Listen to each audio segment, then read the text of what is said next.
אני רציתי להיות בחבורה הזאת. ניגשתי, תקשיבו, הם קפצו ועשו קדימה.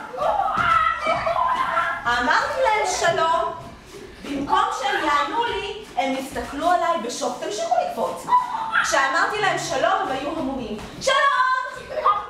אתם המומים. שאלתי אותם למה הם מסתכלים עליי ככה, והם אמרו לי, כי אתה משהו אחר, אתה שונה. למה אתם מסתכלים עליי ככה?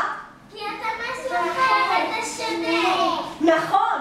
אמרתי להם את השם שלי, והם צחקו בקול רם. תקשיבו, תראו. נכון, אני שונה. שמי הוא זרובבל פליצנשטיין. הם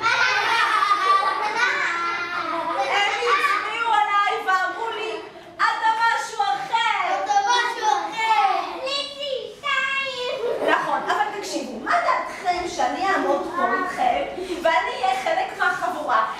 אני אנסה לקפוץ על הענפים ועל העצים. הם סירבו, הם אמרו לי לא, לא. אני רוצה, מסכימים? לא. שאלתי אותם למה, והם אמרו לי, כי אנחנו חברים רק של חיות. תראו, למה אתם לא מוכנים להיות חברים שלי? אתם חברים רק של חיות? כן. אמרתי להם שהם מפסידים חבר נהדר, והם אמרו, לא אכפת לנו בכלל. תראו, אתם מפסידים חבר נהדר.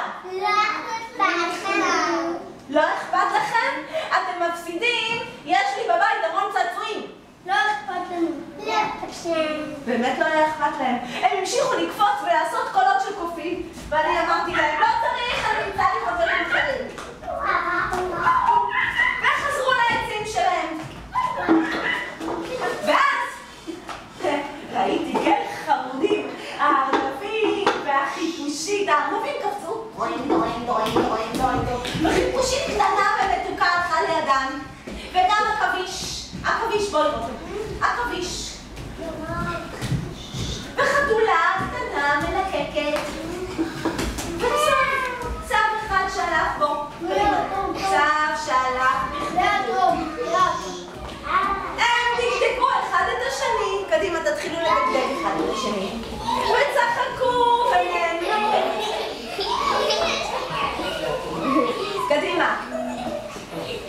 אמרתי להם שלום, ובמקום לענות לי, הם הסתכלו אליי בפרצוף המום. שלום, לכם חבורה נחמדה. הם היו מומים. למה אתם מסתכלים עליי ככה? הם הצביעו ואמרו לי, כי אתה שונה, אתה משהו אחר. אתה שונה, אתה משהו אחר. נכון, אבל אני חתיך. הם צחקו מאוד. אתם רוצים לדעת איך קוראים לי? כן. כשאמרתי להם קוראים לי, כשהצגתי את עצמי, הם צחקו בקול רם. קוראים לי זרובבל.